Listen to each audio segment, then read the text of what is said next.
oportunos que puso encima de la mesa sobre energéticas, sobre empresas energéticas y sobre los grandes bancos en España. Y lo hizo en el momento en el que los tipos de interés empezaban a normalizar el mercado del dinero, es decir, empezaba a poner valor a las mercancías con las que operan los bancos después de muchos años con los tipos de interés en el 0%, es decir, que le hurtaba a los bancos la posibilidad de poder hacer negocios con la mercancía con la que trabajan estas empresas, que es el dinero. Bueno, pues cuando empezaron a subir los tipos de interés, dijeron desde el gobierno de Pedro Sánchez que estaban obteniendo beneficios caídos del cielo y que esto merecía la puesta en marcha de un nuevo impuesto que les gravara sus ingresos, más allá de los impuestos que ya vienen pagando la banca como el resto de empresas en España. Es decir, que por ser bancos tenían que pagar un impuesto adicional. Lo mismo pasó con las energéticas. ¿Por qué? Bueno, pues porque las materias primas empezaron a subir de precio, los productos de hidrocarburos empezaron a subir muchísimo de precio, como fue el gas en un primer momento. Esto disparó el precio de los costes de energía, disparó los costes de la luz, los costes para calentarnos con el gas. Y el gobierno de nuevo buscó un culpable para todo esto, dijo que eran las energéticas y que por lo tanto también tenían que pagar un impuesto porque estaban teniendo unos beneficios caídos del cielo en fruto de esos precios de la energía. Que en anteriores años hubieran tenido pérdidas, no pasaba nada. Cuando cayeron los precios del petróleo y empresas como Repsol sufrían especialmente, tampoco pasaba nada. Simplemente no. Y además tampoco pasaba nada por el incremento de costes que han tenido a la producción durante los últimos años. Esto no pasa nada. Y cuando de repente tienen una situación coyuntural que les hace ganar un extra de dinero, pero nada que sean beneficios caídos del cielo. De hecho, si se normalizaban los resultados de aquel año de, por ejemplo, Repsol, que es una de las empresas más en la picota, con los últimos 5 para hacer una media, no había en absoluto beneficios caídos del cielo y beneficios extraordinarios. ¿Quiénes sí que han tenido beneficios extraordinarios y de qué manera los han tenido? El gobierno, a través del Ministerio de Hacienda. ¿Por qué? Bueno, pues porque el gobierno se ha metido el dinero de los contribuyentes y de las empresas a manos llenas en los bolsillos. A manos llenas. No ha deflactado la tarifa del IRPF y no nos cansaremos de decirlo. ¿Qué significa no deflactar la tarifa del IRPF, Luis Fer? Que es que cada vez que lo dicen no sabemos a qué te refieres. Bueno, pues simplemente entienda usted esto. Con la subida de la inflación, usted, aunque gane lo mismo, gana menos, porque el porcentaje que sube la inflación es dinero que vale, o sea, valor menor de su dinero en el bolsillo. Es decir, que aunque usted gane 1.000, puede comprar menos con esos 1.000 euros. Como ese es el efecto directo que tiene la inflación, ¿qué se suele hacer en los países normales? En los países que quieren estar a bien con sus ciudadanos, en los países en los que no se tima al contribuyente, se deflacta la tarifa, es decir, el IRPF se ajusta al poder de compra que usted tiene con su propio dinero. ¿Por qué? Pues porque al no hacerlo, lo que hace el gobierno, ¿qué es? Obtener ingresos extra por encima de lo que debería ingresar. Pero es que además, como los precios suben, el IVA no lo han tocado tampoco. Un maquillaje mínimo en algunos alimentos supuestamente de primera necesidad, pero en los demás no. Con lo cual, como los precios se han disparado, el gobierno a través del IVA también ha incrementado su recaudación. Pero es que no contento con eso, el que ha obtenido beneficios caídos del cielo ha sido el gobierno. ¿Por qué? Porque se sacó de la manga el impuesto a las energéticas y a la banca, con el que han recaudado miles de millones de euros en estos años en los que se ha aplicado. Va para 6.000 millones de euros extra, solo con esos dos impuestos. Pero es que desde que gobierna Sánchez nos han subido cerca ya van de 80 subidas de impuestos entre Sánchez y las comunidades autónomas. Únicamente Madrid es la única que se ha dedicado a retirarlos o a bajarlos. ¿Quién ha obtenido los beneficios caídos del cielo, señores? ¿A quién les están robando el dinero a manos llenas? A usted que nos oye, a Repsol, a la banca y a la pyme y al autónomo al que le están sangrando, y cada vez más. Bueno, hoy vamos a analizar en qué punto se encuentra la intención del gobierno de hacer permanentes los impuestos a las energéticas y a la banca, y cuáles son los efectos directos e indirectos, incluidos esos efectos perversos sobre la economía que tienen medidas como la de hacer permanentes estos impuestos y que nunca se ven. Porque son esas consecuencias que existen en actividad que se deja de realizar, actividad que podría venir y no viene. Ya no solo la que se va, proyectos que se podrían desarrollar y que no se van a desarrollar por la manera en la que el gobierno aprieta su puño, su cinturón fiscal sobre las empresas. Si a ti no te dejan hacer, no haces. No solo no haces, sino que no viene nadie más a hacer porque no te dejan hacer. Y ese es el gran drama del impuesto que nos han puesto encima de la mesa. Y ese es el motivo por el que empresas como Repsol o como Cepsa están poniendo el grito en el cielo. Por la que asociaciones como la Asociación Española de Banca, aunque con algo de timidez y con retraso respecto a las energéticas, empieza a poner el grito en el cielo. Por lo que empresarios como Ana Patricia Botín ponen el grito en el cielo. Porque lo que significa es un retraso para nuestra economía, no un avance. Este tipo de impuestos no son progresivos, son regresivos y redundan en que usted, que nos escucha, se empobrezca, que es en lo que ha sido auténtico recordman el señor Sánchez, en empobrecernos a todos. Vamos a profundizar en este tema, se lo prometo, pero antes, como siempre, repaso a la portada de Libre Mercado con Beatriz García. Y en este caso con Beatriz García, jefa de Libre Mercado. ¿Cómo estás? Buenas tardes. Buenas tardes, Luis Fernando. Estaba diciendo yo, vamos a tratar en el tema de hoy cuáles son los efectos perversos y directos e indirectos de la posibilidad de que pongan permanentes estos impuestos a banca y energéticas, pero hay mucha actualidad. Y ojo a las cosas que trae hoy Libre Mercado en su portada. Sí, ocurrencias del PSOE en este caso, nos las cuenta Carlos Cuesta. Para la vivienda, ellos son muy creativos y tienen más medidas que quieren aplicar al mercado inmobiliario. Ha presentado el PSOE el documento en el Congreso.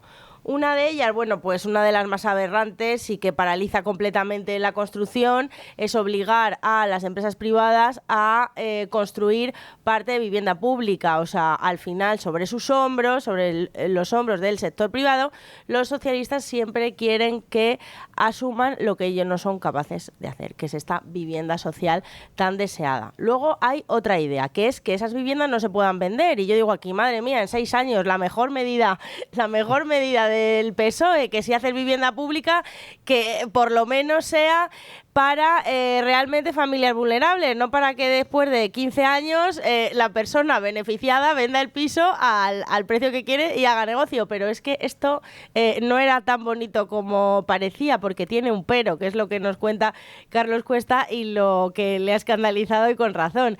Dice, no se podrá vender excepto si van destinadas a ONGs. Entonces, fíjate, regalarle a las ONGs la vivienda social. ONGs, por supuesto, que serán cercanas a su ideología, que estarán los amiguetes y servirán de chiringuitos para poner a los suyos, y bueno, pues otro nido de corruptelas. Así que, y bueno, sin olvidarnos... Es tremendo, pero es que además, o sea, sí. Vamos a ver, Beatriz, si es que el mercado está ahí, que el mercado ya se ha inventado, que funciona en tantísimos países, que la libertad de mercado es lo único que va a garantizar el libre acceso a la vivienda.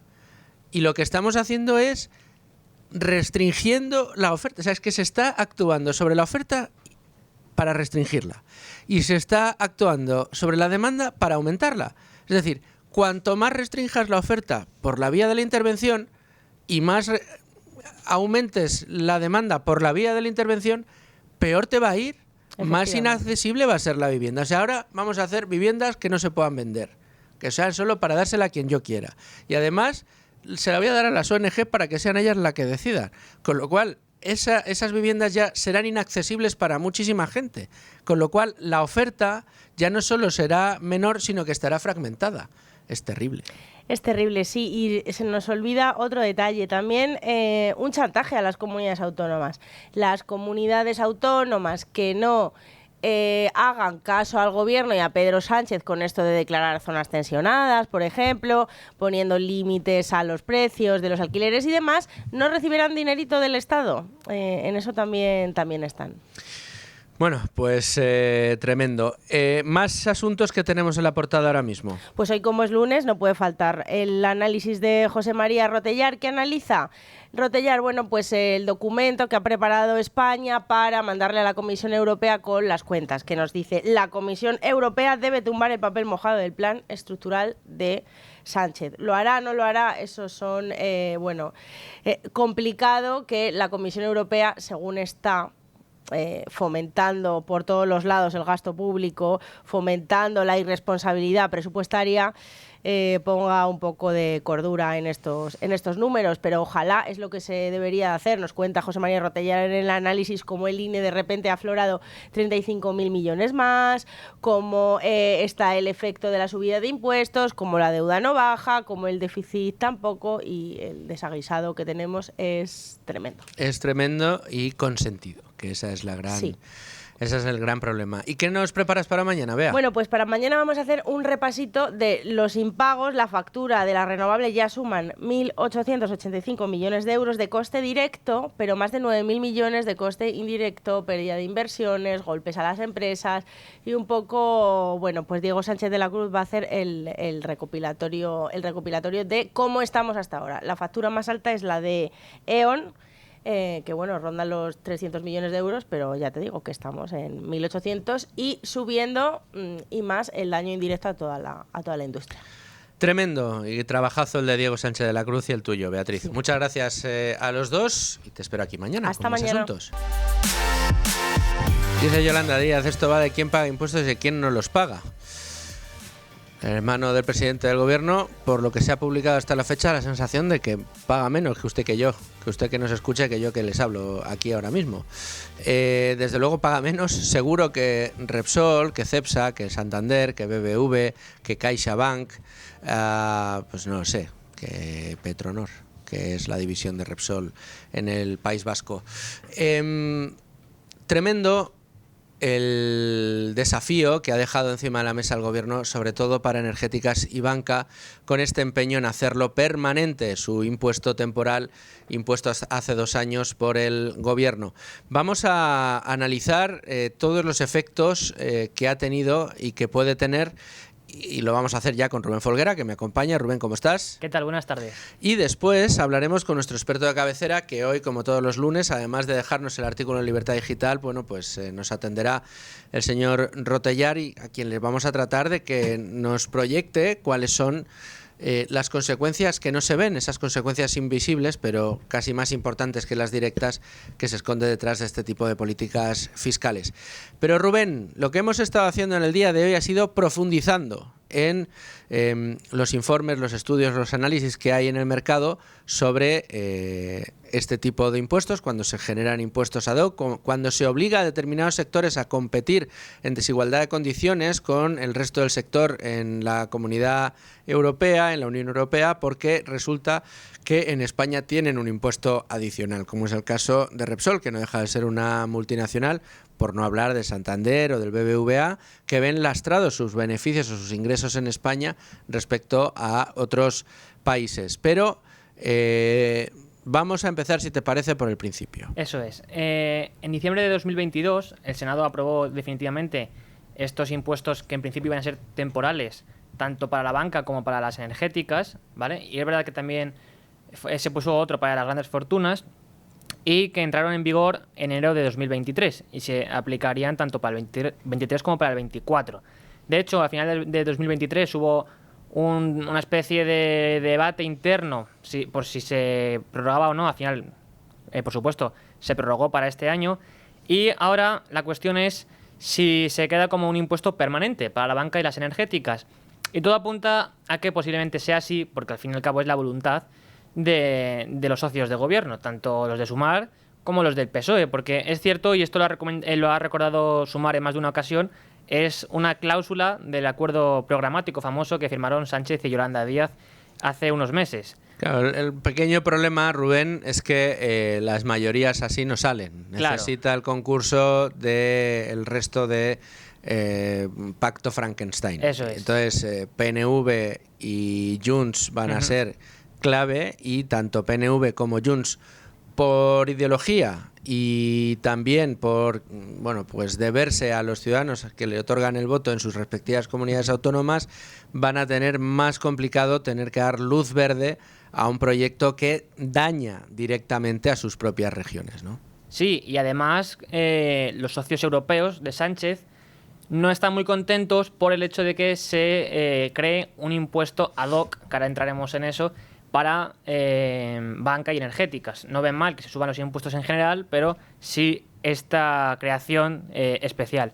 Y bueno, pues se está barajando la idea a lo mejor de que la fórmula que se va a emplear es, en lugar de grabar los ingresos, la facturación, que es como ha sucedido hasta ahora, se comienza a grabar sobre los beneficios de banca y energéticas. Pero vamos a ver cuál ha sido el impacto, ¿no?, de este impuesto sobre los beneficios de estas compañías. En 2023 los datos pues, nos dicen que finalmente sobre la banca se gravó el 4,8% de la facturación para aquellas entidades que a finales de 2019 estuviesen facturando más de 800 millones de euros, y en el caso de las energéticas, para aquellas entidades que facturasen a finales de ese año más de 1.000 millones de euros, se gravó el 1,2% de su facturación. Y en total... Esto es importante decirlo, es decir, cuando se pone en marcha este impuesto, la excusa que busca el gobierno para tratar de convencernos a todos son los famosos beneficios caídos del cielo. Beneficios significa ingresos menos gastos y luego menos los impuestos, que también son un gasto, porque desde luego una inversión no es. Entonces, claro, si tú aplicas el impuesto sobre unos beneficios caídos del cielo, tendrías que haber actuado sobre los beneficios de esta manera, como actúas sobre los ingresos independientemente de que una compañía haya obtenido beneficios o pérdidas en ese año. Y una de las empresas que va a tener que pagar este impuesto este año, como es Cepsa, el mes pasado, la última presentación de resultados no daba precisamente beneficios en el tercer trimestre. Es decir, se podría dar la paradoja que tuviera que pagar un impuesto creado por los famosos beneficios caídos del cielo compañías que registran pérdidas, entre otras cosas porque lo que se han grabado son los ingresos sobre el dinero que factura, no sobre el beneficio después de gastos y de impuestos, no, sobre lo que facturan. Es decir, que el objetivo de este impuesto podemos decir abiertamente que era recaudatorio y por lo tanto es confiscatorio y por lo tanto debería ser considerado ilegal. Pero no, tenemos a una Comisión Europea, a una Unión Europea que lo que nos dice es que, a ver, cambiarlo es un poco ahí, no cobréis sobre los ingresos, que es tener mucha cara, y hacerlo sobre los beneficios, y así si una empresa tiene pérdidas, pues no le cobráis, como estáis haciendo ahora. Pero es que no habría ni que cobrarle, porque la Unión Europea lo que tendría que hacer ahí es, aquí tienen que primar la igualdad a la hora de tener oportunidades de negocio en toda la Unión Europea, no que por ser España y por operar en un sector en concreto resulta que tengas que pagar un impuesto adicional. Bueno, pues en España se paga. Sí, tal es así que en 2024 se calcula que Hacienda ha recaudado 2.908 millones con este impuesto a bancas y energéticas, 1.659 por parte de la banca y 1.164 por parte del sector energético. Solo en 2024. Solo en 2024 casi 3.000 millones de euros a los dos sectores de extra de recaudación. Es que se dice si pronto. Se suma a los otros 3.000 del año pasado, pues eso, lo que decías al principio, 6.000 millones, prácticamente en 2 años. Extras. Extra. Porque esto no es que sea únicamente 6.000 millones. ¿Sabes cuánto ingresan al año extra por lo que no han deflactado en la tarifa del IRPF y las subidas? ¿Cuánto? 10.000 millones está recaudando el gobierno. Es decir, que en 2 años, solo con este impuesto injusto y extraordinario, han recaudado 6.000 millones, un 60% del extra que tienen en la recaudación de IRPF. Es que todo en este gobierno es extra de recaudación y al final se hace pues penalizando la actividad productiva, penalizando el empleo, penalizando la inversión. ¿Y qué han hecho estas empresas, Rubén? Pues lo que han hecho algunas, como Ferrovial, es marcharse y detrás de ella otras 30 aproximadamente, y otras ya en lo que es el sector energético y bancario, pues amenazar, quiero decir advertir, porque al final no es una amenaza, es una advertencia, simplemente es anunciar que si continúa el gobierno con esta coacción frente a ellos, pues van a pensarse muy mucho seguir invirtiendo aquí en España y posiblemente sacar inversiones o paralizarlas aquí al menos. Que es lo que ya ha hecho Repsol, abriendo en Sines una fábrica con una pues con una de esas tecnologías de energías renovables, de las muchas que tenía proyectadas para desarrollar en nuestro país, y que, dado que nuestro país se ha mostrado abiertamente hostil contra su actividad, ha decidido, pues chico, mira, como yo desarrollo mi actividad en una región en la que tengo libertad de bienes, de movimiento de bienes, personas y capitales, pues me voy a llevar mi capital a otro sitio donde me quieran, no aquí donde me penalizáis y además me criminalizáis. Efectivamente, y por eso no es casualidad que en febrero de 2024, en un informe, Fedea dijera literalmente que de permanecer este impuesto, lo que se estaría haciendo sería gravar con una multa ad hoc a este tipo de empresas. Y precisamente por esto, grandes empresas y responsables de estos sectores se han, como bien decías antes, pronunciado públicamente en contra del gobierno. Y si te parece, vamos a escuchar a algunos de ellos.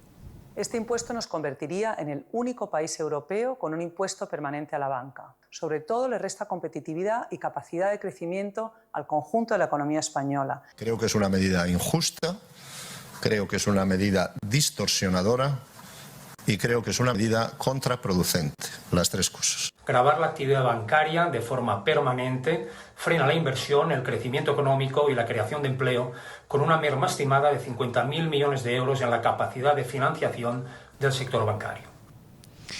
Bueno, estas son algunas de las quejas. Hemos oído a Alejandra Quintelanas, a la presidenta de la Asociación Española de Banca. Sí, a Antonio Brufau, presidente de Repsol, sí, Josu Jon Imaz, CEO también, de Repsol. Y al presidente de CECA, que es la asociación o el Consejo Español de Cajas de Ahorros.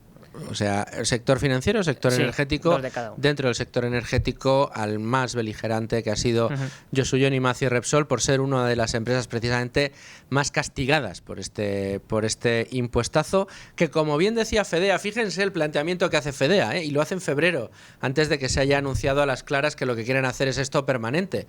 Fedea lo que le está diciendo al gobierno es: ojo, que si lo mantiene usted como permanente, aquí lo que se está viendo es que usted multa a un determinado sector por la actividad en la que se desarrolla.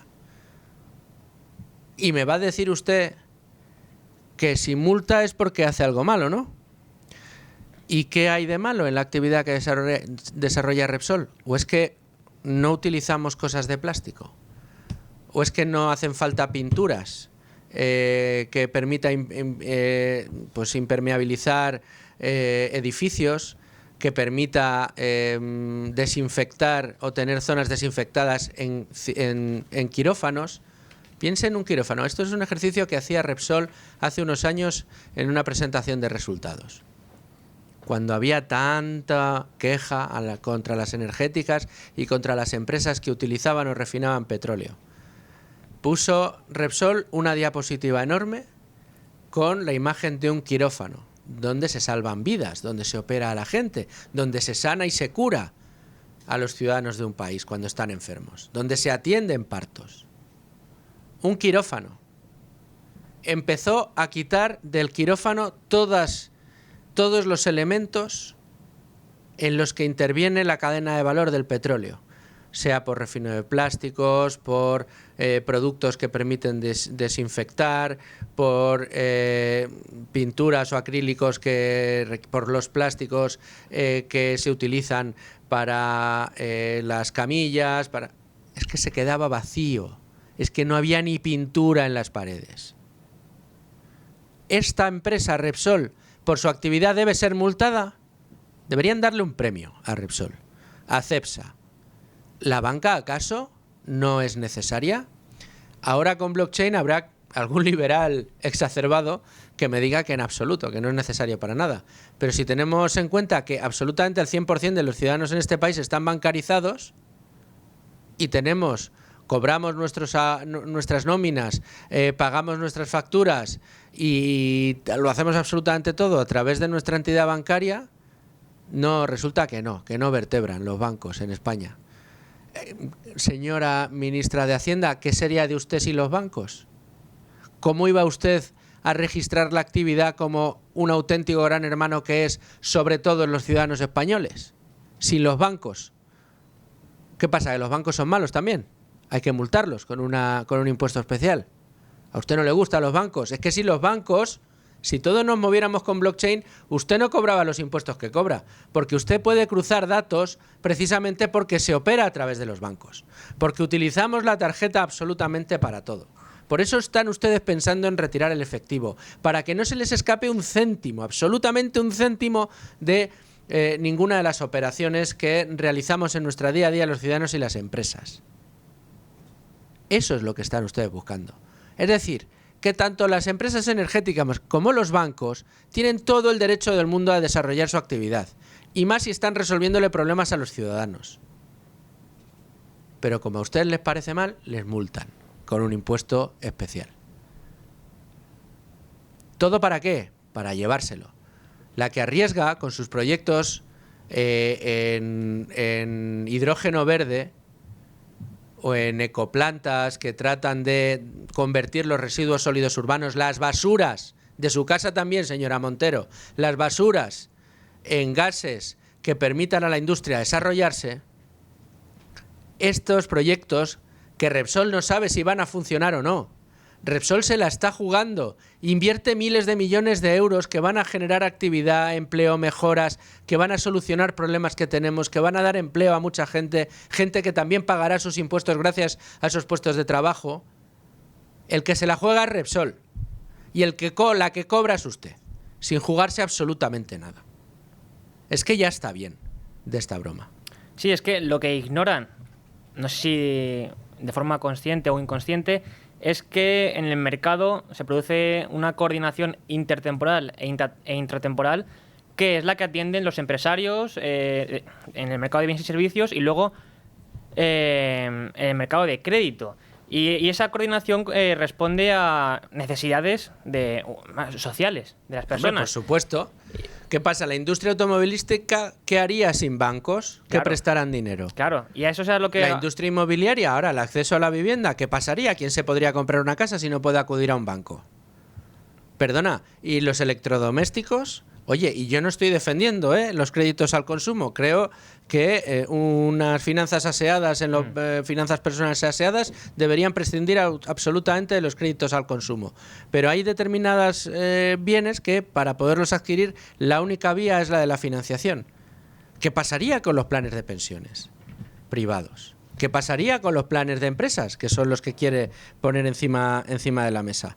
En fin, Rubén, vamos a seguir con todo esto, pero vamos a hablar enseguida con nuestro analista de cabecera, con José María Rotellar, porque me parece un tema que tiene que dar para mucho, y yo sé que has recopilado aquí muchos datos, Rubén, sobre el tipo de efectos negativos que tiene sobre la economía de un país el hecho de que se quieran hacer permanentes este tipo de impuestos que, como decía Fedea en 2004, en febrero de 2024, en febrero de este año, operan más como una multa que como un impuesto propiamente dicho. Creo que ya tenemos a la escucha a José María Rotellar, profesor, director del Observatorio Económico de la Universidad Francisco de Vitoria. ¿Cómo estás? Hola, ¿qué tal? Buenos días.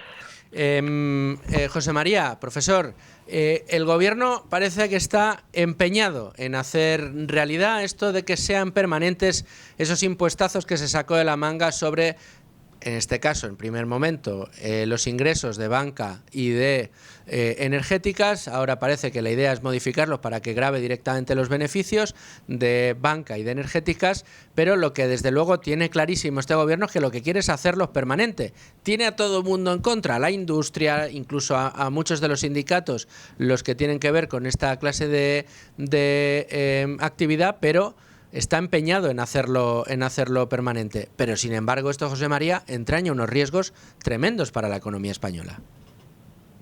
Efectivamente, entraña muchos riesgos, porque esto, en primer lugar, genera inseguridad jurídica. Están legislando para gravar a unos sectores determinados simplemente por populismo y demagogia, porque tampoco tiene después tanta capacidad recaudatoria. Todo lo que recauden ellos siempre les vendrá bien, porque el gasto que tienen tiende a infinito, pero en cualquier caso es más por populismo y demagogia, tanto en energéticas como en la banca. En su momento se dijo que el gobierno aseguró que iba a terminar por querer hacerlo permanente. Claro que son inconstitucionales, lo que pasa es que con un tribunal constitucional tan politizado como el que hay, eso realmente lo pueden salvar, como lo han salvado hasta ahora. Pero, sin duda, el no oponerse firmemente a este impuesto deja al gobierno, digamos, las manos libres para intentar poder perpetuarlo. Y yo creo que ahora muchos se están dando cuenta, no es el caso de Repsol. Repsol siempre desde el principio, por ejemplo, siempre estuvo radicalmente en contra, sino que a lo mejor algunos bancos no reaccionaron con la firmeza que deberían haber reaccionado. Ahora cobardearon en tablas, y lo digo yo, no hace falta que lo digas tú, pero más de uno dijo, esto, bueno, cuando ya digan que se aprueba ya nos quejaremos, pero de momento eso. Y ahora lo que están empezando a hacer es a votar con los pies, ¿no? Claro. Todo contribuyente puede votar con los pies, pero para una empresa es mucho más sencillo que para un particular, ¿no? Porque un particular, al final, si tiene rendimientos del trabajo, no siempre tiene tan sencillo de un día para otro el poder intentar variar. Una empresa tampoco es que de un día para otro pueda cambiar toda su capacidad instalada, pero nuevas inversiones que puede hacer las puede paralizar y se las puede llevar a otros lugares, que es lo que ha anunciado Repsol, es lo que está anunciando Cepsa, es lo que va a suceder. ¿Y qué conlleva todo eso? Que no van a conseguir recaudar ni eso, ni la parte del impuesto extraordinario, ni la parte del impuesto de sociedades que generasen, que si terminan cambiando la sede social en algún momento dado, como por ejemplo ya hizo Ferrovial. Entonces, bueno, pues simplemente lo que están haciendo es tomar medidas que empobrecen la economía. Hay algo más, José María, y yo creo que es importante, y más desde espacios como este, que se llama Con ánimo de lucro, y que tenemos un marcado corte liberal, es esto que decía Haslitz, ¿no? Lo de tratar de mirar más a largo plazo, no mirar las consecuencias inmediatas, no mirar la consecuencia únicamente de las inversiones que se pueden perder porque se van a marchar, los proyectos que tenía puestos encima de la mesa Repsol que se va a llevar presumiblemente fuera y que ya lo está haciendo en Portugal, ¿no? O lo que pueda hacer Cepsa, sino más allá, ¿no? Es decir, toda la actividad que se podría crear, toda la actividad que se podría atraer por parte de otras empresas que quisieran establecerse en nuestro país y que precisamente por dedicarse a esas actividades que el gobierno penaliza sobremanera respecto a otras actividades, pues va a dejar de venir a España, ¿no? Bueno, esto no solo provoca una expulsión y obviamente la inversión que ya de las empresas que ya están y la inversión que pudiesen hacer nueva las empresas que ya están, sino que supone una barrera de entrada para las nuevas empresas y las nuevas inversiones que vengan. En el sexenio del presidente Sánchez, la inversión extranjera recibida ha caído a plomo y vemos cómo cada vez genera una mayor dificultad en lograr que puedan venir empresas a invertir a España, y eso es consecuencia de una política económica equivocada basada en un gasto ingente, en el déficit permanente y estructural, en la deuda exponencial y en una voracidad confiscatoria que lo que hace es ahuyentar a todos los posibles inversores que puedan venir para generar actividad económica y empleo. Y si no viene, no hay actividad, y si no hay actividad, no hay empleo. Solo para rematar, sé que tienes prisa y perdónanos que hoy te hemos llamado un pelín más tarde, José María, pero no quería dejar de comentar contigo el magnífico artículo que publicas hoy en Libre Mercado. Lo comentábamos antes con Beatriz García. La Comisión Europea debe tumbar el papel mojado del plan estructural de Sánchez.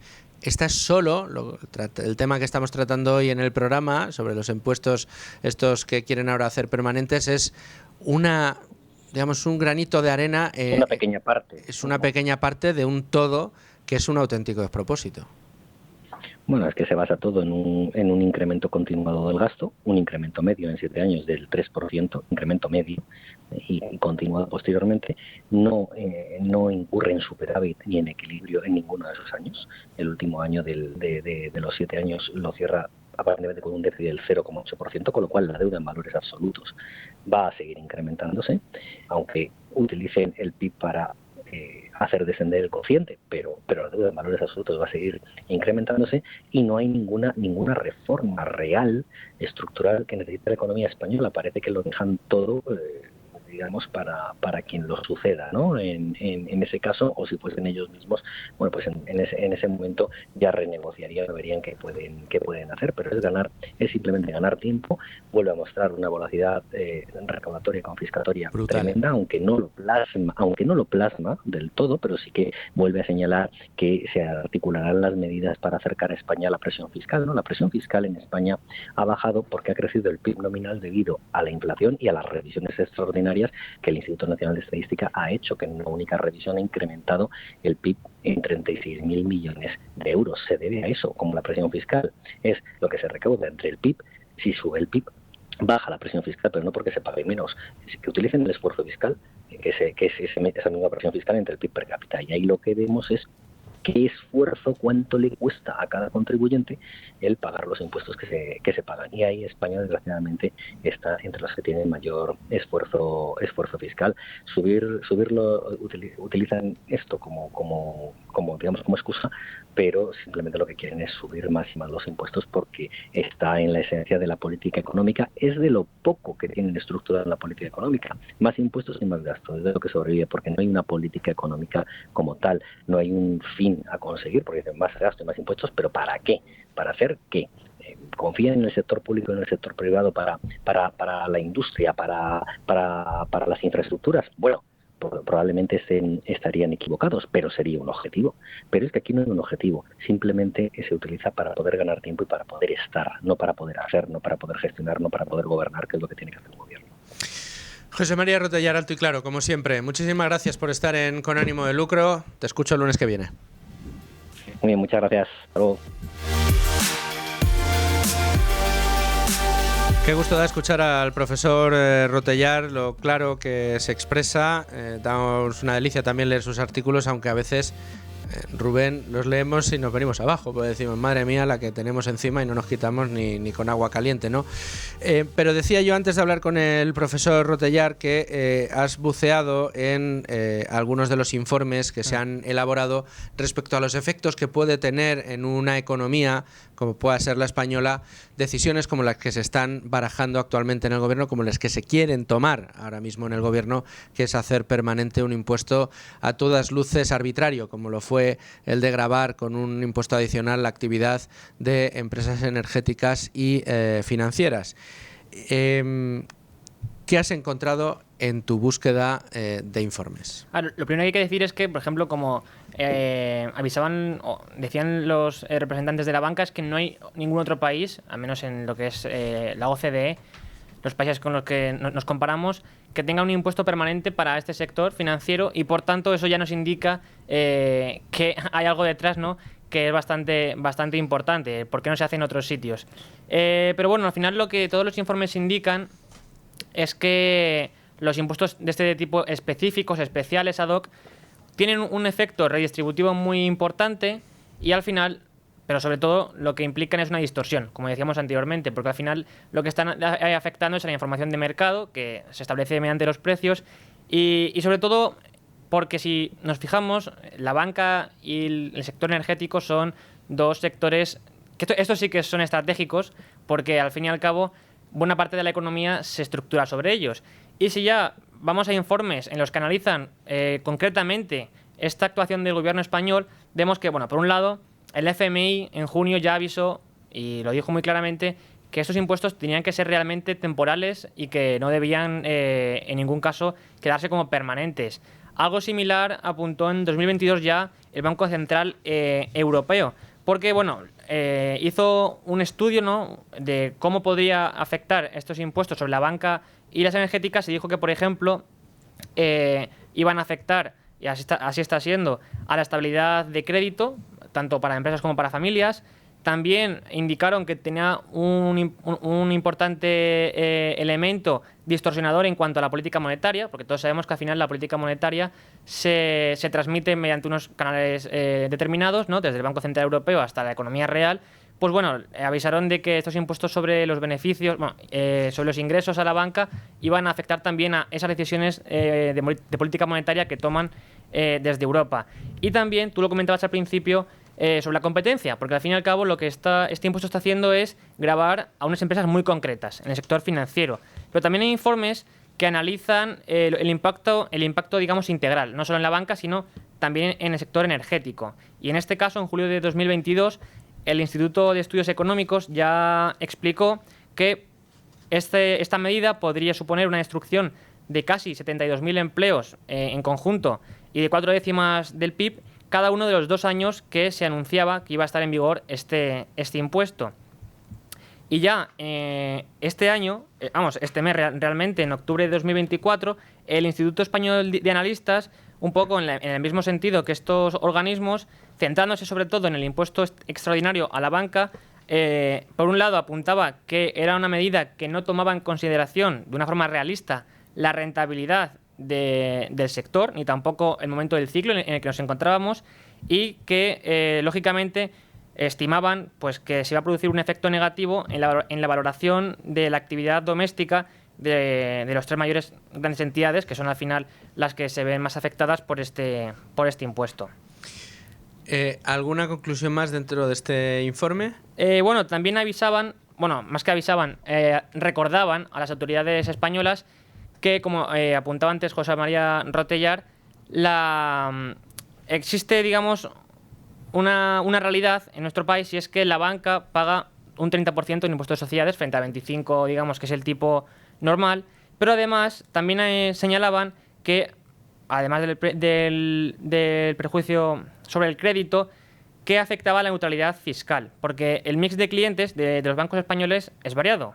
Entonces, por un lado hay particulares, por otro lado hay pymes, también hay grandes empresas, y sobre las pymes también se posicionó hace poco el Instituto Español de Analistas, porque lo que apuntaban era que al restringir el crédito, las empresas más afectadas iban a ser precisamente las pymes, porque todos sabemos que las grandes empresas en general tienen una mayor capacidad de inversión. Tienen canales de financiación abiertos con la banca, sin embargo la pyme tiene que demostrar que es rentable, que tiene las cuentas en orden, que su ratio de deuda sobre ingresos no supera un determinado umbral, que no ha estado incurso en ninguna investigación de la agencia tributaria. Es decir, la pyme es infinitamente más sensible. Aparte de que hay otro efecto que no hemos comentado, pero que es importante, es el de el traslado de los precios de este impuesto al final al consumidor, ya sea empresa o cliente final. Y es que no olvidemos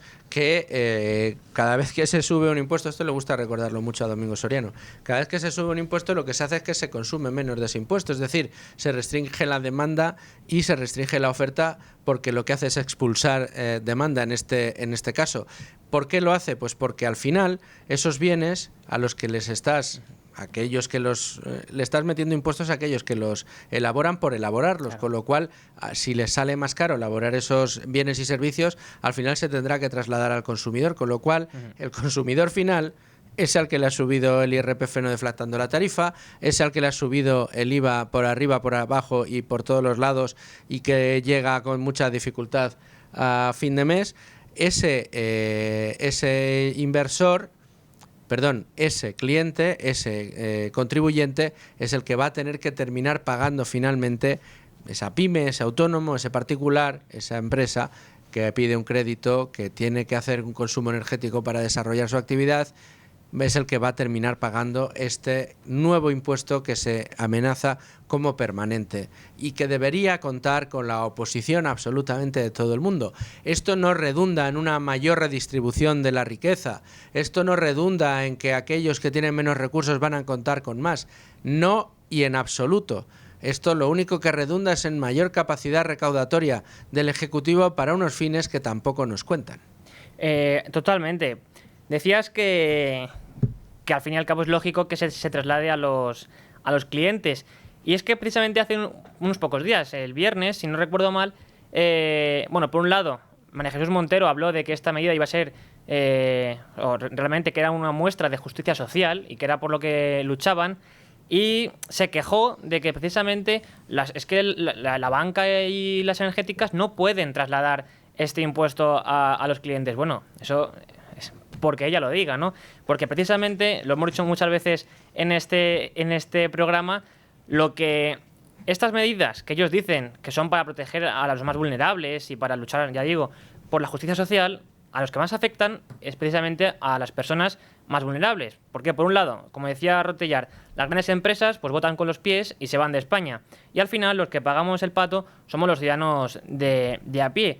Y luego también comentar lo de la oposición. Es que es irrisorio que en España no tengamos una oposición férrea en este aspecto y que no plante cara totalmente y de forma totalmente frontal al gobierno. Sí, desde los propios sectores afectados han tenido una actividad tibia en muchas ocasiones. Bueno, pues la verdad que no, tampoco es de extrañar. Pero hay que oponerse frontalmente a este tipo de actividades. Y muchas gracias por ese buceo que has hecho en los informes, Rubén, y que yo creo que ha dejado a las claras las externalidades negativas directas e indirectas de este tipo de actividad. Rubén Folguera, muchísimas gracias. Nos vamos a los mercados. Amalio, dale a la campanita. Información de mercados que pasa por conocer qué es lo que sucede en nuestro principal indicador, el IBEX 35, que en este momento pasa de la media sesión con números verdes, está anotando un ligero 0,12%, 11.826 puntos, después de que esta mañana a primera hora estuviera por encima de los 11.900. En cualquier caso, ganancias para el IBEX 35 en plena temporada de resultados y con uno de los valores más importantes y que más se monitorizan hasta ahora, que es el precio del petróleo, y que ha bajado después de ese ataque de Israel a Irán este fin de semana. Para analizar todos estos datos, qué mejor que hacerlo con un analista de confianza, nuestro asesor financiero con ánimo de lucro, José María Luna, de Luna y Sevilla Asociados. ¿Cómo estás? Muy buenas a todos, muy encantado de estar contigo. Decía yo que hay que estar, José María, el placer es mío como siempre, decía yo que había que estar muy atento al precio del petróleo y que está haciendo que los resultados o digamos la actividad esté más proclive a las compras que a las ventas, al menos en nuestro indicador. Al menos así nos lo dicen los analistas. Y a mí me gustaría preguntarte a ti, que eres un especialista y que siempre lo monitorizas, si crees que de verdad es así, que es un valor que se mueve y con el que se descorrelaciona al final el comportamiento de la renta variable, qué efecto tiene sobre ella los precios del petróleo y que suban o que bajen. Y después te voy a hacer otra preguntita de algo que mucha gente me pregunta a mí. Fenomenal. Bueno, pues lo que estamos asistiendo es una caída en el precio del futuro, sobre todo en entregas de tanto en el mes de diciembre de este año, en enero, febrero, viendo un poco el futuro del comportamiento de aquí hasta un año, caída, además en algunos casos de forma significativa en el precio del crudo, tanto en el caso del Brent, del Mar del Norte, como en el caso del West Texas como referencia para el mercado norteamericano, ¿no? ¿Cuáles son los factores? Sobre todo yo creo que hay dos. Uno, la debilidad en el crecimiento económico de algunas zonas del mundo, claramente en el caso de China, donde no termina de carburar el gigante asiático y todo el mundo está esperando nuevas rondas de estímulo económico, sobre todo fiscal. Obviamente esto se deja notar en el precio del petróleo. En segundo lugar, la mayor oferta sobre la demanda. Estados Unidos es el principal ahora mismo exportador del crudo, productor y exportador de crudo. Rusia está vendiendo todo lo que puede y más, sobre todo para financiar la guerra, y la demanda pues no cubre ahora mismo ese exceso de oferta, ¿no? Además está el factor del conflicto bélico en Oriente Medio, que de momento, bueno, pues al no haber atacado Israel determinados núcleos o lugares, bueno, pues mucho más sensibles, en este caso de Irán, esto no provoca a su vez que se cierre el estrecho de Hormuz, no lo quiera, porque evidentemente entonces veríamos el precio del petróleo a precios mucho más altos. Es decir, a pesar de las tensiones geopolíticas, el precio en estos momentos, tanto del contado como de los futuros, está mostrando debilidad y probablemente, aunque pueda haber ciertos repuntes en algunos días, lo que vamos a seguir viendo es una cierta debilidad del precio del crudo respecto es decir, la tendencia va a ser, desde mi punto de vista, al menos en el corto plazo, va a seguir siendo bajista. ¿Eso tiene repercusiones? Sí, tiene dos repercusiones muy claras. Una, menores presiones inflacionistas, eso es música celestial para la inversión en renta fija, para inversión en deuda, sobre todo deuda corporativa, con lo cual es un sitio interesante para poder poner a funcionar nuestro dinero, el dinero menos agresivo. Y luego la parte de renta variable influye claramente negativamente en las empresas de distintos sectores o subsectores de energía, sobre todo ligadas al petróleo, pero en cambio sí que sin duda alguna es un factor positivo para otros sectores, como puede ser el caso de la tecnología. Los sectores de crecimiento que se alimentan y mucho de los flujos de liquidez, y eso es importante. Te decía yo, tenía una pregunta, nos quedan 3 minutos, te pido brevedad si puedes, pero que me han hecho mucho. Dice, oye, si el petróleo es petróleo, ¿por qué el barril en Bruselas, el barril Brent, cotiza a un precio y el Texas a otro? Normalmente, de hecho, el Brent, que cotiza en el mercado de Londres, es un precio más alto, puesto que la referencia es más global. Aquí es la referencia clave en Europa, en Oriente Medio y en África, ¿de acuerdo? Fundamentalmente. En el caso del, por así decirlo, está más influenciado por eventos geopolíticos y de oferta y demanda a nivel mundial. En cambio, en el West Texas está mucho más influenciado por eventos en Estados Unidos, es decir, es un enfoque mucho más regional y algo menos volátil. Que sea una referencia más global, el caso del Brent normalmente suele cotizar algo más elevado, también es algo más volátil, y hay ese, por así decirlo, ese spread, ese diferencial entre la cotización del Brent, suele ser un poco más alto que en el caso del West Texas. Bueno, pues mira, yo creo que mucha gente te habrá agradecido la explicación porque es algo además muy recurrente. Oye, pero ¿por qué siempre habláis del Texas y del Brent? Que no es lo mismo. Me queda apenas 30 segundos. Solo un sector. Si alguien tiene un poquito de pólvora seca y que quiere fijarse en un sector, decías, deuda corporativa puede ser un buen momento. Deuda corporativa, fantástico. Y yo creo que empresas orientadas a crecimiento, norteamericanas, fenomenal. Empresas de dividendo tanto en Europa como en Estados Unidos, yo creo que es clave, y no lo olvidemos, la electrificación, clave fundamental, como puede ser en el caso de los data centers. José María Luna, por eso me gusta hablar contigo Con Ánimo de Lucro, porque tienes siempre las ideas muy claras y nos aclaras muchas ideas, ambas cosas. Así que muchísimas gracias, de verdad. Hasta dentro de unos días. Un abrazo, cuidaros mucho. Un abrazo. Hasta pronto. Y nada, señores oyentes, a todos ustedes les agradezco que estén aquí. No se vayan porque nos vamos simplemente a los servicios informativos de radio, escuchamos las noticias de la una y volvemos hoy con Estados Unidos. Mirada a Estados Unidos, que está la cosa caliente, caliente. Seguimos Con Ánimo de Lucro después de escuchar puntualmente a la una las noticias de los servicios informativos de radio, los boletines informativos que tanto bien nos hacen porque nos permiten enterarnos de todo, también de lo que pasa en Estados Unidos, pero no tan bien en el caso de Estados Unidos como se van a enterar ustedes aquí en esta sección que tengo todos los lunes con mi compañero Daniel Rodríguez Herrera. Daniel, ¿cómo estás? Muy bien. Muchas gracias por estar aquí con nosotros una semana más en tu cita semanal con Ánimo de Lucro para hablar de todo lo que sucede en Estados Unidos. Está siendo muy apasionante estas semanas porque es la previa a las elecciones, la tendremos el martes que viene, esa cita con las urnas, con lo cual el lunes sí que veremos minuto resultado, últimas pifias de los candidatos, últimas reacciones, a ver qué ha hecho Elon Musk, si se ha inventado algo, en fin, vamos a ver un poco qué va a ser todo antes de que empiecen las votaciones. Al lunes siguiente analizaremos en qué momento se encuentra la pelea para ver si ha habido o no ha habido fraude electoral, que me imagino que algo de eso habrá, evidentemente, pero a una semana de las urnas, Dani, lo primero que te pido es minuto y resultado. A ver, como siempre esto es complicado. Ahora mismo, con un margen muy pequeñito en los estados bisagra, Trump ganaría, si se cumplen todas la media de las encuestas, ganaría en casi todos los estados bisagra. O sea, tendría una ventaja cómoda. Pero claro, una ventaja cómoda en cuanto a número de estados. El margen es demasiado pequeño en casi todos esos estados. De hecho, se ha empezado a hablar mucho, sobre todo esta semana pasada, pero ya llevan unas semanas hablando mucho de Nebraska. ¿Qué pasa en Nebraska? Nebraska no es un estado bisagra. Eso te iba a decir, que yo hasta donde a mí se me alcanza, no era un swinging state de estos.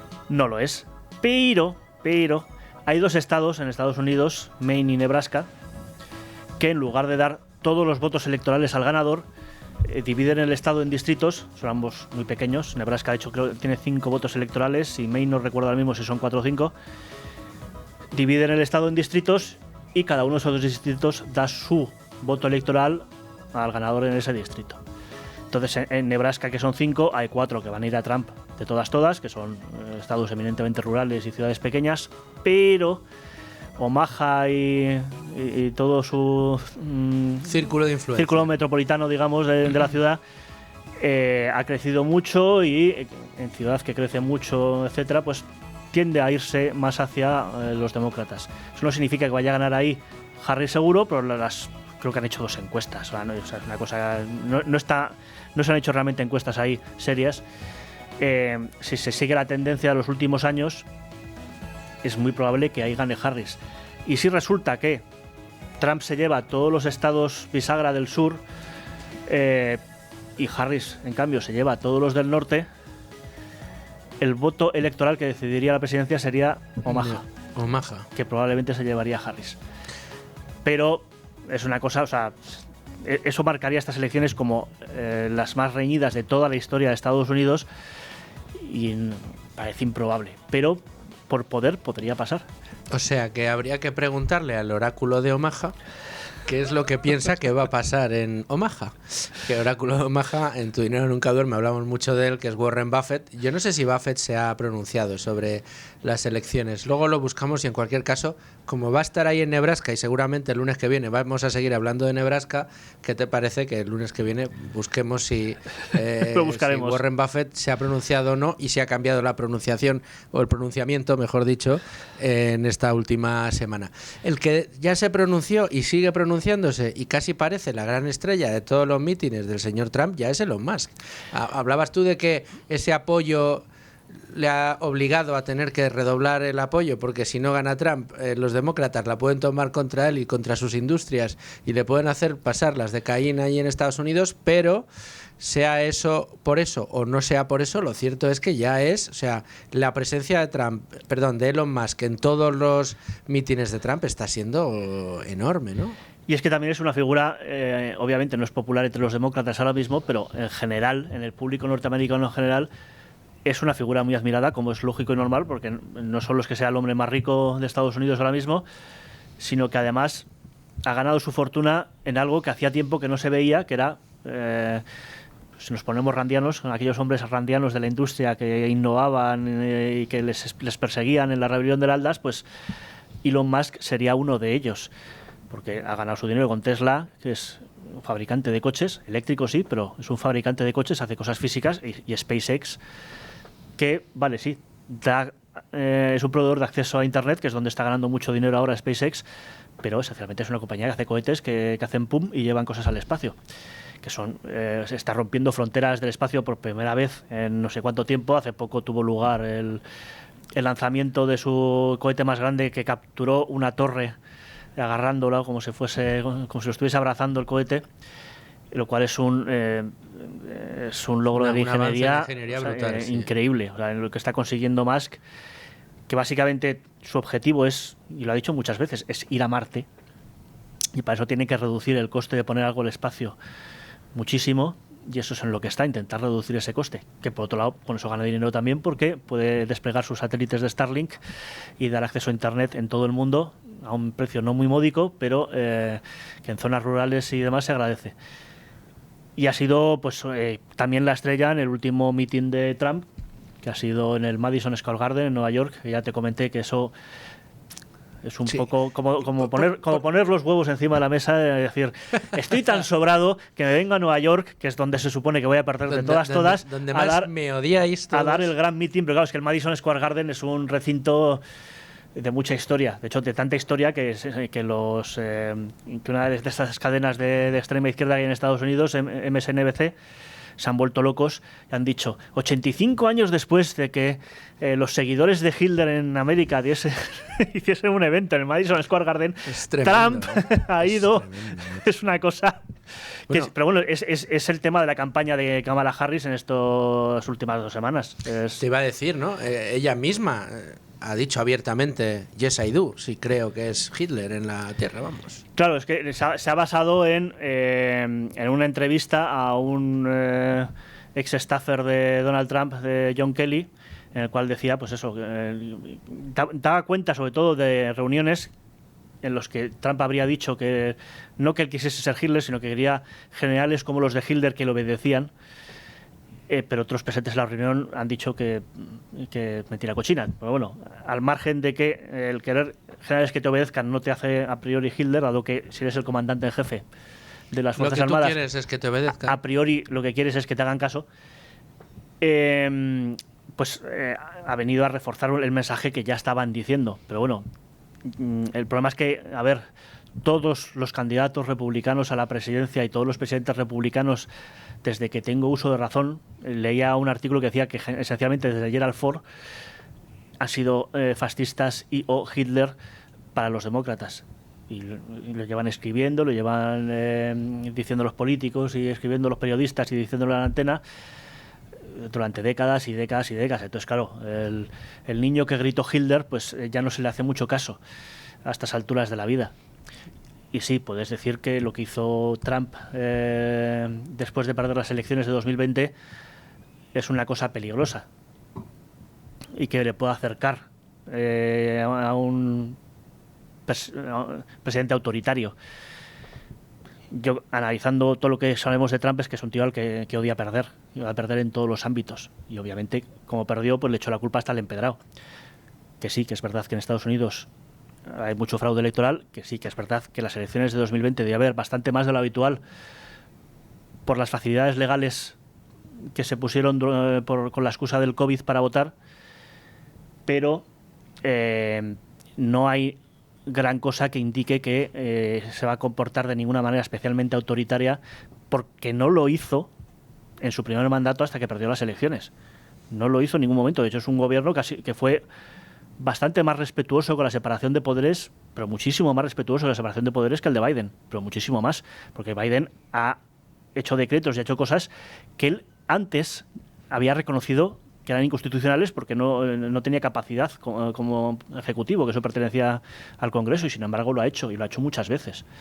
Ahora mismo su Departamento de Justicia ha puesto una demanda contra Virginia, porque Virginia ha eliminado de sus registros de votantes a inmigrantes ilegales, que se sabe que son inmigrantes ilegales, que hay papeles que demuestran que son inmigrantes ilegales, y que si votan lo que van a estar haciendo es anular el voto legítimo de un ciudadano norteamericano. Y Biden ha conseguido, por el momento con éxito, que una jueza nombrada por Biden anule esa eliminación del registro de esos votantes. A mí eso me parece bastante antidemocrático, y sin embargo lo está haciendo Biden, y a nadie le acusa de ser Hitler. Porque aparte el mainstream de los medios de comunicación en Estados Unidos, como tantas veces nos lo has recordado, tienen un sesgo evidente hacia los demócratas. Tanto es así que hay una reciente encuesta, creo que CNN, que le da victoria a Kamala Harris por encima de Trump. Muy apretado el resultado, 49-47, pero... Un 49-47 a nivel nacional, lo más normal es que en el colegio electoral gane Trump, aunque fuese ese resultado lo cierto. Existe un sesgo ya desde hace bastantes elecciones favorable a los republicanos, que el colegio electoral les favorece. Eso no ha sido siempre así, pero en las últimas elecciones se ha sido así. De hecho, por eso ha habido ha habido muchas propuestas de demócratas señeros de eliminar el colegio electoral y convertir esto en unas elecciones nacionales en contra de la Constitución, pero se ve que cuando ellos dicen algo que está en contra de la Constitución no son Hitler ni nada. Claro, hombre. Pero ese sesgo existe, es posible que deje de existir dentro de unas cuantas elecciones, igual que Ohio ha servido de indicador de quién va a ganar las elecciones y en las dos últimas ya ha dejado de servir, pues posiblemente ese sesgo desaparezca en un momento dado. Pero por el momento ese sesgo existe. Entonces, si las encuestas de voto nacional dan ganadora a Kamala Harris por una diferencia muy pequeña, eso indica más bien una victoria de Trump. también es verdad que es muy difícil poner la frontera de en 2 puntos gana Trump, 3 puntos gana Harris o cosas así, sobre todo porque además todo eso está dentro del margen de error de las encuestas. Por eso es tan difícil las elecciones americanas, el poder decir... El poder pronosticar quién es el ganador. El poder pronosticar. Está claro que por el ánimo de unos y otros, una semana más, aún más claro que en la anterior, todo el mundo que está involucrado más de cerca piensa que va a ganar Trump. De nuevo, hecho, en los mercados empieza a descontarse un poco, ¿eh? Hasta cierto punto, pero eso de nuevo no quiere decir nada. Todo el mundo que estaba en 2016 metido en esto pensaba que iba a ganar Clinton y pasó lo que pasó. Y se hundieron las bolsas. No me extraña. Y claro, ahora Luego igual no, porque si el mercado está descontando que gana Trump, igual no suben tanto las bolsas, pero... No, a ver, en aquel momento fue la gran sorpresa. Después se demostró que Trump fue muy bueno para el mercado, fue muy bueno para el crecimiento, fue muy bueno para el S&P 500, para el Nasdaq, para los empleados en Estados Unidos, para el desarrollo de negocios, para la protección de los negocios norteamericanos. Es decir, la industria financiera y los negocios, en definitiva, Wall Street se dio cuenta de que Trump era bueno para ellos. Y eso ahora es lo que parece que se está empezando a descontar, que de nuevo parece se des cuenta que si llega Trump vamos a tener una época buena para los negocios. En principio, tal y como es el programa de Trump, debería ser así. Pero habrá que ver hasta qué punto, porque al final Trump tiene esos dos lados de la balanza, el proteccionismo por un lado y la desregulación por otro. Entonces, al final, dependiendo del que tenga más peso, vendrá mejor o vendrá peor para la economía estadounidense. En su primer mandato, al menos hasta el COVID, tuvo mucho más peso la desregulación y por eso fue tan bien. ¿Sabes por qué creo que va a tener suerte? Porque si yo fuera norteamericano, no sé si querría votar o no a Trump, pero a Elon Musk sí. Y esto es casi lo mismo. Así que, Dani, el lunes que viene más. Nos vemos el lunes que viene. Muchas gracias. Y como todos los lunes, con Rocío Recio de Cobas Asset Management, en esta sección que al final hemos llamado De ellos aprendí. Yo creo que es una buena manera de decir que estamos analizando esas grandes frases de grandes economistas que pues han dejado sus enseñanzas y tratamos de aprender de ellos, sobre todo para vacunarnos de los malos hábitos. Rocío, muy bienvenida. Muchas gracias. ¿Qué nos traes hoy? A ver, ¿de quién es la frase y cuál es la frase y la enseñanza? Pues hoy traigo una frase de Seth Klarman, que es un inversor estadounidense, defensor del Value Investing, que además es fundador del grupo Baupost, una asociación de inversión privada. Y es la siguiente, dice: a veces comprar temprano en la caída parece estar mal, pero realmente no lo es. Y esto va en contra de esa tendencia o ese pensamiento, si quieres, lógico, que tiene mucha gente, que es los que se creen esto de la pólvora seca, de tener liquidez siempre para momentos de oportunidad, que ves que el mercado cae, que siempre quieren esperar a ser los más listos de la clase. Yo voy en el suelo, yo me estoy esperando al suelo, mira este que ha comprado ahora y sigue cayendo la acción, o sigue cayendo el índice. No está mal, está bien. Exacto. Al final la bola de cristal, como decimos, no se tiene, no existe. Entonces es muy complicado adivinar cuál es ese suelísimo en el cual, oye, a partir de ahí esa cotización no va a hacer más que crecer. Yo creo que al final el inversor value lo que hace es seguir de cerca un valor, una compañía que le gusta mucho, y espera, yo creo, paciente desde la barrera. Es decir, observa esa compañía, la sigue muy de cerca, esperando un momento oportuno para poder entrar. Sabe perfectamente, porque la ha estudiado con anterioridad de una manera muy minuciosa, pues que ese valor vale muchísimo más, que hay muchísimo potencial, y lo que os digo es, al final espera desde la barrera a que algo suceda. Pues, por ejemplo, un anuncio de la propia compañía, un profit warning, una rebaja de estimación de beneficios o de EBITDA, que el mercado no espera. O mismamente, una casa de análisis, un broker, emite un reporte nada favorable o poco favorable en recomendación de compra. Por ejemplo, recomendación, vender esta compañía. O suceden cosas, por ejemplo, ya más de magnitud política o macroeconómica, por ejemplo, el Brexit, que todo coge y se desploma, ¿no? Entonces, En ese momento, el inversor value que estaba viendo esa compañía desde la barrera dice, bueno, pues este es el momento perfecto para entrar. Se acaba de abrir una puerta. Exacto, hay una ventana, una oportunidad para poder invertir aquí. Entonces, habrá muchos que digan, oye, te has anticipado a invertir aquí, quizás has corrido demasiado, esto puede seguir bajando.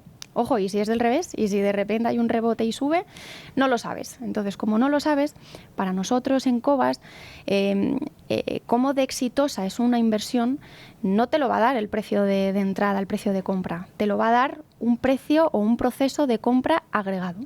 Poco a poco vas a ir construyendo esa posición de esa compañía. Entras a lo mejor con unos pocos puntos básicos, vas viendo cómo se va comportando y en función de eso pues vas a ir aumentando o reduciendo posición, de forma que vas construyendo un precio medio. Tiene, creo, o corrígeme si me equivoco, pero creo que también tendría mucho que ver con el margen de seguridad que le llamáis, claro, un poco, que es el upside al que estáis entrando en las compañías.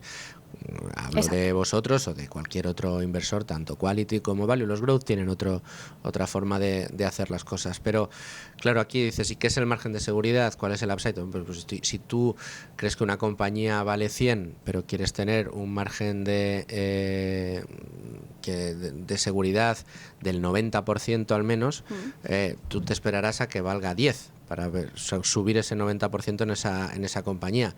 A lo mejor esa compañía termina cayendo a 1. Exacto. Y te has perdido un 100% prácticamente de rentabilidad, pero tú en el momento en que ves que la compañía se coloca en 10 y obtienes el margen de seguridad que estabas buscando, que estimabas que era digamos el óptimo para esa posición, esperas a que caiga a 10, independientemente de que luego pueda caer. En el momento en que la ves a 10, entras, más allá de que pueda caer más o pueda caer menos. Y de aquí yo creo que también se extrae otra enseñanza, que es la necesidad de tener estudiada la posición. No tirar como, no sé, como un mono con una Gillette en el momento en que ves que todo cae a todo lo que se te ocurra. No, voy a comprarme este índice, me voy a comprar este sector, me voy a comprar esta compañía. Fíjate, si se ha caído un 150%, pues yo qué sé, o ha caído un 30%, pues venga, me voy a meter en esta compañía porque ha caído mucho y creo que luego cuando rebote, no, mucho cuidado. Primero, porque a lo mejor estás entrando o te estás esperando a entrar demasiado tarde y cuando quieras entrar no lo vas a poder aprovechar y no te las has estudiado. Estúdiate la compañía, estúdiate el índice. Tienes que saber por qué quieres entrar en esas compañías y mucho ojo con la ambición desmedida. Mucho ojo porque te puede traicionar. Claro, nosotros es lo que comentábamos antes en Cobas. Muchas veces pasan años hasta que al final nos decidimos a invertir en una compañía. Entonces, todo ese proceso de todos esos años que tú la estás observando, que la vas siguiendo de cerca, pues es un conocimiento brutal que adquieres de ella. Y en nuestras carteras en Cobas precisamente es así. Muchos de los valores que todavía hoy conforman nuestras carteras de inversión, tanto la cartera internacional como la ibérica, lo conforman valores que llevan con nosotros pues desde el inicio de Cobas, o sea, te diré pues 7 años prácticamente. Entonces, el conocimiento que adquieres de estos valores es muy alto y estás muy convencido de ese valor. Y es una de las ventajas que tiene el value investing frente a otro tipo de inversiones, como hemos venido hablando, invertir todo de golpe en un mismo valor. O sea, aquí vas jugando con esas ventanas de oportunidad que se van presentando, vas obteniendo a la par ese conocimiento tan elevado de la cartera y, por tanto, vas a obtener un mejor precio de compra al ir ponderando con las caídas. De igual manera, casi podríamos decir que si, digamos, comprar al principio de la caída no es un error, tampoco lo es esperarte a que toque el pico más alto de toda su curva para vender una compañía. En el momento en que alcanza un precio objetivo, de nuevo el conocimiento es importante. Según lo vas alcanzando, es decir, según te vas acercando a ese precio objetivo, la estrategia o el cómo se opera es ir reduciendo esa posición. Te estás acercando a ese precio y vas a ir incorporando en cartera otra compañía que ofrezca mayor potencial. De esta forma estás maximizando siempre el potencial de las carteras. Y no es un error. El error es la pérdida permanente de capital. Exacto. Es equivocarte tanto en una acción y también pasa, porque todos somos humanos, que las has analizado, crees que va todo muy bien y de repente hay un evento que hace que se vaya todo al traste. Eso sí que es un error, pero entrar antes o entrar antes de suelo y salir antes de pico no es un error, todo lo contrario, eso es cierto. Rocío Recio, muchísimas gracias por estar con nosotros una semana más. La semana que viene más asuntos. Más. A ver de quién me traes una nueva frase. Y nada más por hoy, señores oyentes. Muchas gracias por estar ahí. Les hemos tratado de traer siempre información y análisis de calidad, también en estas frases de ellos aprendí, y les espero aquí mañana con más asuntos de su interés. Aquí estaremos.